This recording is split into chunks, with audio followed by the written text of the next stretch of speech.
خبر شامل کریں گے لورالائی سے ہمارے نمائندہ محمد رسول کی۔ لورالائی میڈیکل کالج اسٹوڈنٹس کا کوئٹہ لورالائی روڈ احتجاجاً بلاک کر دیا گیا۔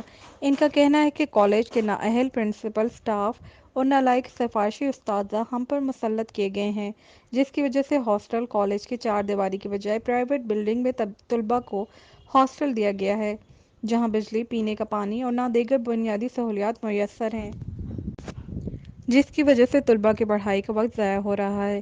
اس نااہل اسٹاف کی وجہ سے کالج کے ہاسٹل کو فعال نہیں کیا گیا۔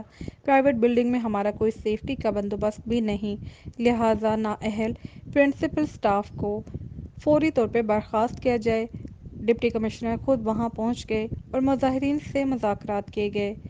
ان مطالبات کو جائز قرار دیتے ہوئے ایک کمیٹی تشکیل دے دی گئی ہے اور یقین دہانی کرائی گئی ہے کہ کمیٹی کی سفارشات پر عمل کریں گے، آپ کے مسائل کے حل کیے جائیں گے اور اس طرح بعد میں مظاہرین منتشر ہو گئے۔ رپورٹ کر رہے ہیں ڈسٹرکٹ لورالائی سے ہمارے نمائندہ محمد رسول ناصر۔